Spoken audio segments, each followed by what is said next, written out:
और शरीर से स्वस्थ हो।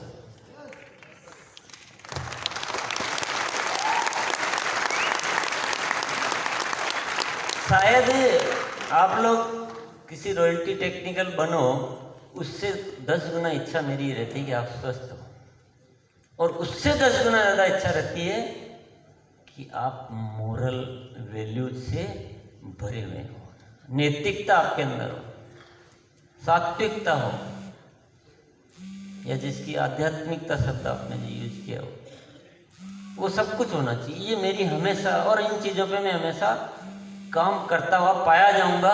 भले ही मुझे लोग बहुत सारे टोक देते हैं कि ये सब बातों से कोई लेना देना नहीं है, तो दुनिया में तो पैसा कैसे कमाना है, कैसे लोगों को उल्लू बनाना है, वो बात बताओ आप। तो आप कितने भी कहो, लेकिन मैं मेरे प्रिंसिपल से मैं हिल नहीं सकता, क्योंकि मैं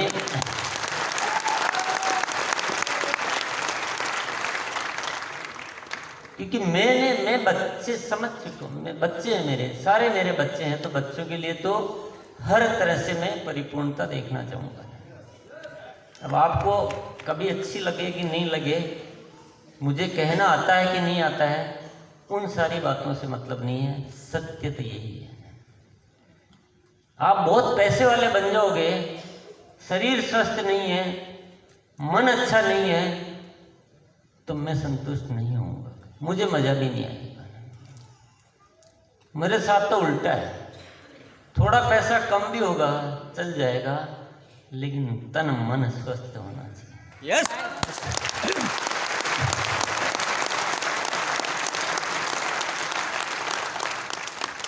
ये मेरे जीवन के सिद्धांत हैं, मेरी वही तमन्नाएं रहती हैं, क्योंकि रियल खुशी कहाँ है, थोड़ा बहुत मुझे उसका आभास है कहीं, क्योंकि केवल पैसा खुशी नहीं दे सकता है।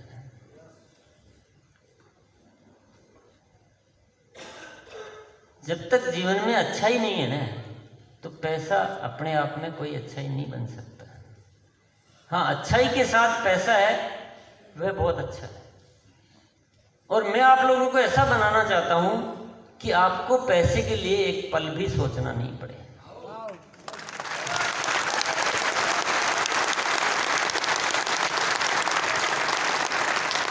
कि जैसे इंसान पैसे के लिए सोचता है, उसमें दोष आ जाता है।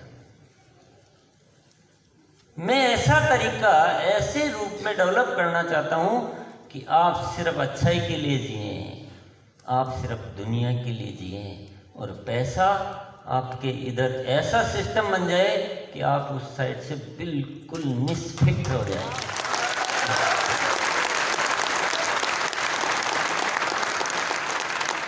मतलब आपको जरा ख्याल भी नहीं करना पड़े कि क्या होगा, मेरी जरूरतें कैसे, वो इतना सिस्टम बन जाना चाहिए।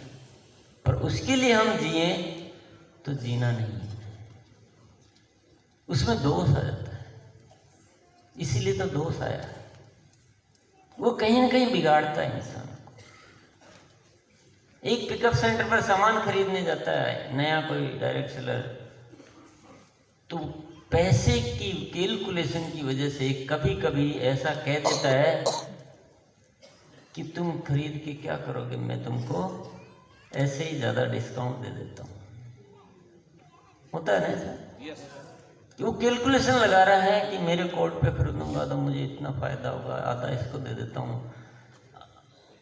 वो बाकी सारी जो चीज़ें हैं ना, वो भूल गया।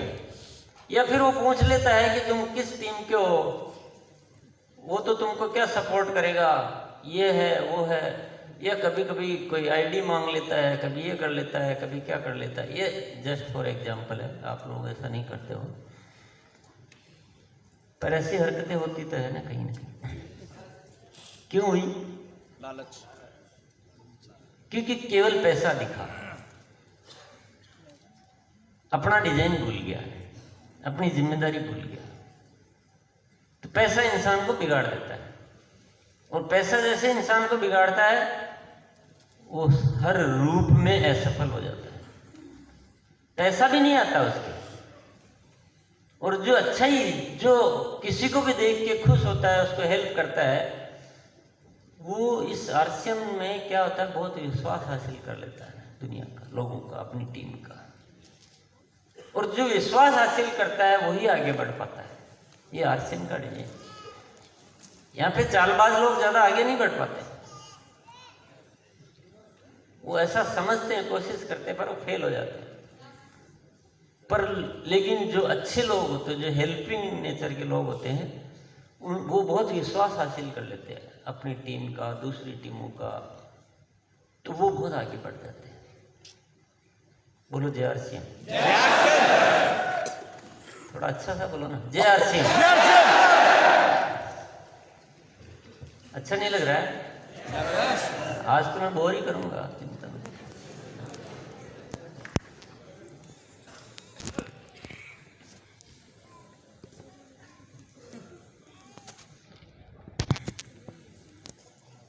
चोर मच गया शोर, और मैं आज करूंगा आपको बोर।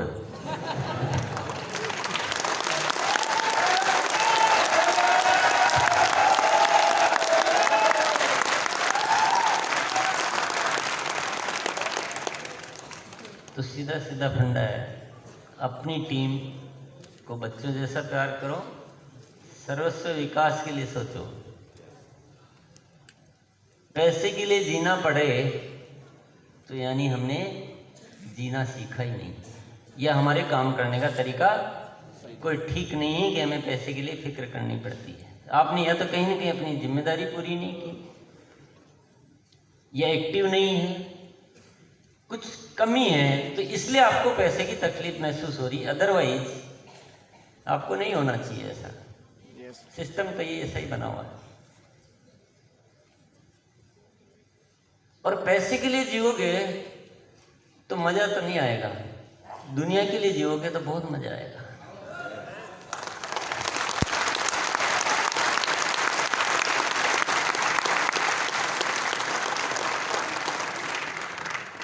लोगों के लिए जो काम करता है ना, वहां जो आनंद है, उस आनंद को महसूस जिसने किया ना उसी को पता है। उसके सामने दुनिया की सारी दौलत फीकी हो जाती है।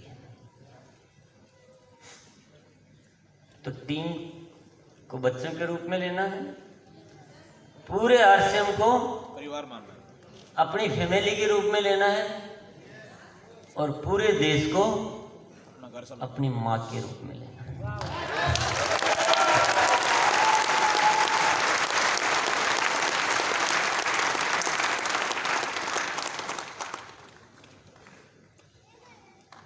कर सकते हैं? यस। यह फालतू की बात है? इस बात को ज्यादा कोई सुनना नहीं चाहता है, सब फालतू समझते हैं। ये फालतू नहीं है, ये मोस्ट इंपॉर्टेंट थिंग है, जिंदगी की सबसे ज्यादा जरूरी बात है ये। और आप इस धरती पर जो आए हो ना, आप ये एटीट्यूड करके देखो, आपको आइडिया आएगा, आपको पता चलेगा कि वाह, मुझे तो अब तक पता ही नहीं था कि मैं इस धरती पर आया हूं, मेरे अंदर इतनी शक्तियां, इतना पावर है, इतना मजा भी है लाइफ में। तब पता चलेगा। क्योंकि जीवन में जब तक मकसद नहीं है ना, तब तक हम कुछ भी नहीं है। अपने आप में हमारा कोई वजूद नहीं है। पर जैसे मकसद आता है ना जिंदगी में, तो हमें अपने वजूद का पता चलता है। प्रेरणा क्या है आपकी काम करने की? वो प्रेरणा में ताकत है। अपने लिए जीना, कोई जीना है क्या है?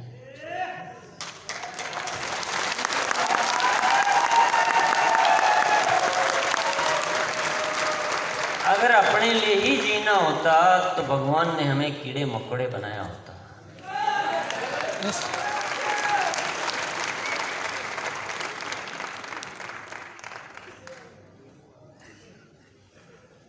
इंसान है, इसका मतलब दूसरों के लिए जीना, अपने लिए जिए तो क्या जिए, जिए तो क्या जिए, अपने लिए जिए तो क्या जिए, ए दिल तू जी जमाने के लिए।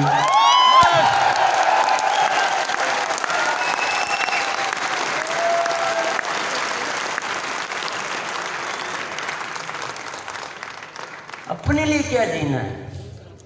जीवन को बर्बाद करना है। अपने लिए जीना यानी सब कुछ मिली हुई संपत्ति को समाप्त कर देना। जो अनमोल मिला है ना, उसको मूल्यहीन के सामने व्यर्थ कर देना। अपने लिए जिए यानी व्यर्थ के जिए, दुनिया के लिए जिए यानी अनमोल के लिए जिए। और एक पते की बात बताता हूं, जो अपने लिए जीता है वो कमजोर हो जाता है, जो दुनिया के लिए जीता है वो ताकतवर हो जाता है।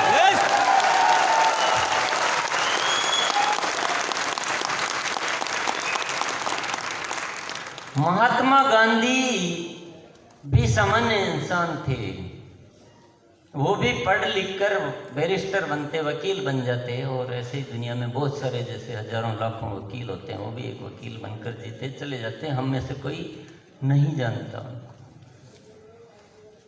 पर उनके जीवन में जब एक मकसद आ गया कि मुझे इस देश के लिए जीना है, तो उसके अंदर शक्तियां आ गई, ताकतवर बन गए। पता नहीं कहां से ताकत आ गई, और उनको आज पूरी दुनिया जानती है, जानती रहेगी।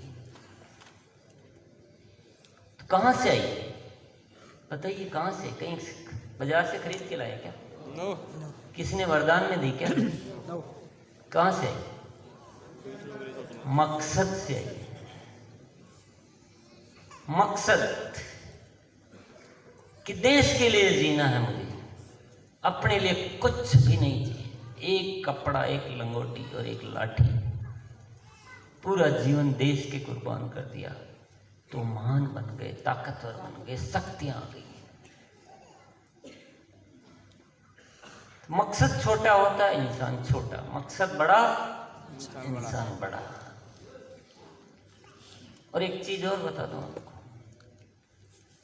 जो अपने लिए जीता है वो 2 कौड़ी का इंसान होता है, और जो दुनिया के लिए जीता है वह महान इंसान है।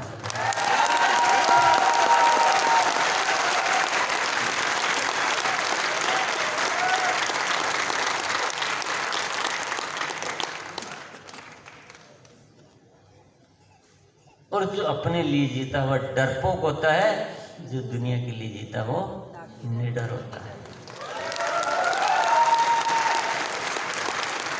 अब आप सोचो आपको कैसा बनना है। आप सोचिए आपको कैसा बनना है।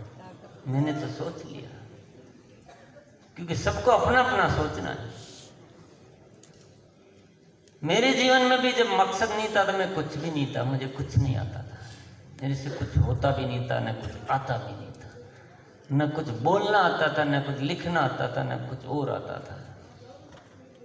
लेकिन एक मकसद आया, और मुझे पता नहीं कहाँ से वो शक्तियाँ अंदर से आ गई, और मैं अपने आप को देख पाया।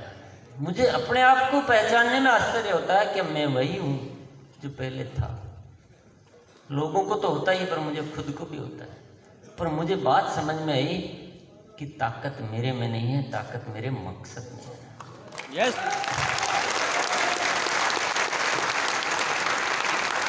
और ये नए भारत के निर्माण की जगह मैंने अगर लिखा होता है कि दुनिया का सबसे बड़ा बिजनेस, तो शायद मैं सबसे कमजोर होता। नए भारत के निर्माण में वो ताकत है कि आप लोगों को लिए अपनी दुकान को, डायमंड क्लब और ऐसे छोटी छोटी चीज़ों के लिए सैकड़ों सैकड़ों बार कहना पड़ता है। और मुझे आरसीएम के लिए कुछ भी करना हो, बड़े से बड़ा निर्णय करना हो, तो एक भी बार किसी को कहने की जरूरत नहीं पड़ती।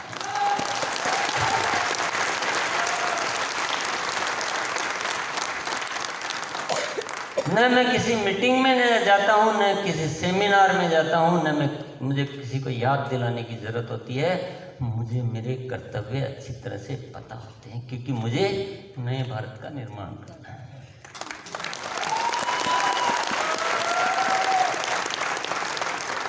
तो यहाँ मैं कोई अपनी तारीफ नहीं करना चाह रहा हूँ, मैं जस्ट आपको एक्सप्लेन करना चाह रहा हूँ कि क्या होता है, परिवर्तन कैसे आता है। और आप सब यहाँ बैठे हैं, अगर आपने अपनी ज़िंदगी में सब कुछ देखना चाहते हो तो आपको अपना मकसद बदलना पड़ेगा।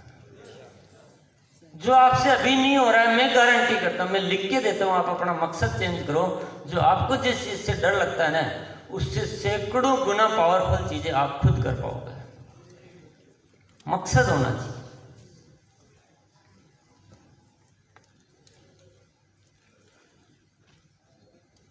और कौन कहता है कि दुनिया को नहीं बदला जा सकता है? आप एक बार सोच के तो देखिए। और आज इस देश की सबसे बड़ी जरूरत है, बदलाव लाना बहुत जरूरी है, नहीं तो सब कुछ बर्बाद हो जाएगा।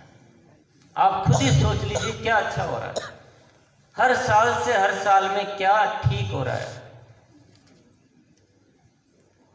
जिन चीजों को हम ठीक समझ रहे हैं वो तो सब विनाशकारी है। जब तक इस जगत में प्रेम नहीं आएगा तब तक कुछ भी ठीक नहीं हो सकता।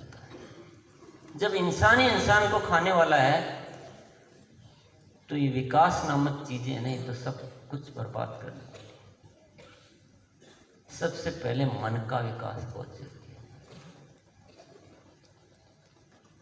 आप खुद ही सोच लीजिए, मैंने जो भी कहा है आपको क्या गलत बोला? कुछ गलत है क्या? पर हिम्मत तो करो थोड़ा। डर किस बात का? अरे कोई अच्छाई के लिए जीता है और अच्छाई पूरी नहीं भी हो पाती है तो भी उसके जीवन में अफसोस नहीं रहता है। लेकिन जो अच्छाई के लिए जीता ही नहीं है वो तो अफसोस भरा ही रहता है। डर किस बात का? आरसीएम का प्रोजेक्ट पूरा का पूरा बना हुआ है। पूरा प्रोजेक्ट आपके सामने खड़ा है। हो सकता है हम बाहर की दुनिया में आकर वो सारी चीज़ें नहीं देख सकते हैं कि वहाँ मजबूरियाँ हैं, वहाँ कोई तरीका नज़र नहीं आता है, पर हम आरसीएम के माध्यम से एक तरीका हमारे सामने है जो स्पष्ट दिखाई देता है। बिल्कुल अगर थोड़ा विजनरी आप होके देखोगे तो यहाँ से दिखाई देता है कि हम आरसीएम को ठीक से अपनी एक्टिविटीज़ करें। देखो मेरा जो प्रोजेक्ट है वो तो ये कहता है कि इस आरसीएम को थोड़ा एक्टिविटी ठीक करो। हम क्यों वो सिखाते हैं आपको सबकी अपनी दुकान, होम मीटिंग, डायमंड क्लब वगैरह वगैरह। आप अगर थोड़ी एक्टिविटी को सुधार लो ना, थोड़ा सा, तो इसमें 4-6 महीने के अंदर अंदर रॉयल्टी पे आ सकता है, कोई भी आने वाला।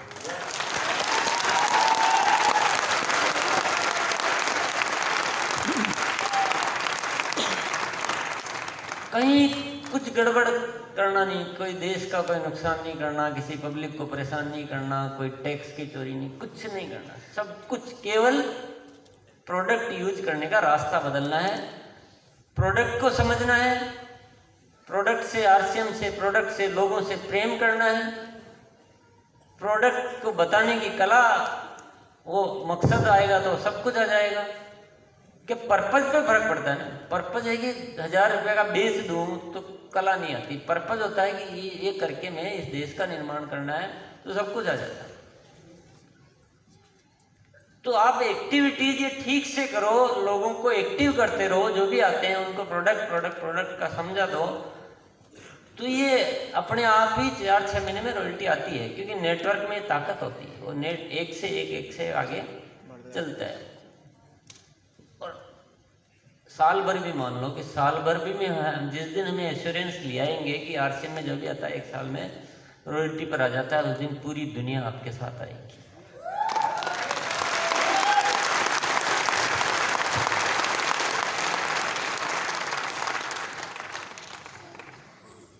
जब एक 10-20 हज़ार, 15 हज़ार, 12 हज़ार की नौकरी के लिए पूरी दुनिया उलट कर आ जाती है, तो जहाँ ये पता लग जाएगा कि 1 साल के अंदर तो रॉयल्टी पर आना है और उसके बाद तो हर साल ग्रोथ होना है और आने वाली पीढ़ियों तक वो कहीं टूटने वाला नहीं श्रृंखला, तो क्या पूरी दुनिया आरसीएम में नहीं आएगी?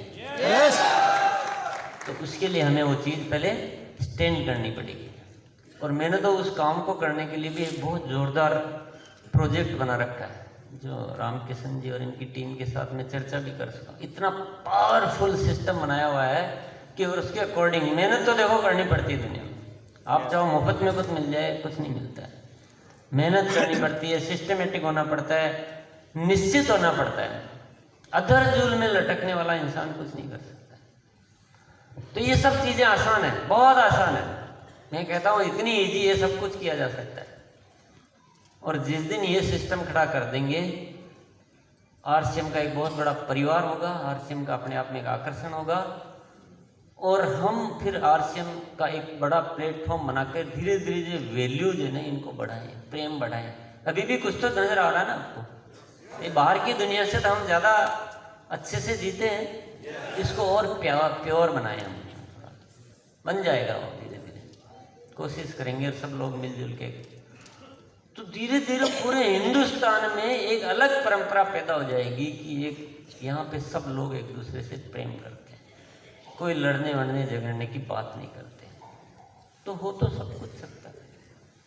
तो आरसीएम का प्रोजेक्ट तो रेडी है, अभी आप देख लो कि क्या करना है। और इसी में ही मजा है, और मैं तो इसके लिए ही करता हूँ और करता रहूंगा।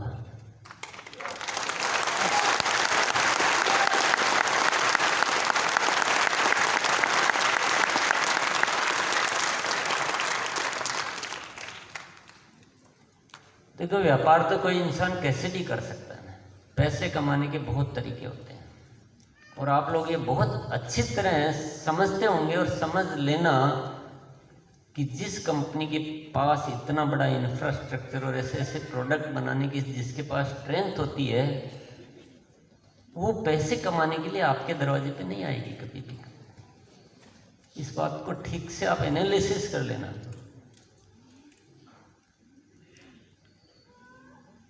हम भी दुनिया की तरह बहुत सारे तरीकों से व्यापार धंधे कर सकते हैं, लेकिन हमारी जरूरत वो नहीं है, हमारा मकसद वो नहीं है। हमें जो भी करना है इस देशवासियों के माध्यम से करना है, तभी इस देश में बदलाव आ सकता है। हम तो व्यापार कर सकते हैं, लेकिन देश में बदलाव नहीं आ सकता।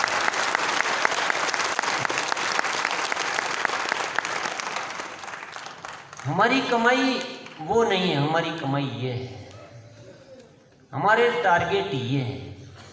हमारा टारगेट टर्नओवर नहीं है, हमारा टारगेट इनकम नहीं है, हमारा टारगेट है इस देश की जनता को परमात्मा की बनाई हुई डिजाइन में ओरिजिनल स्वरूप में कैसे लाना।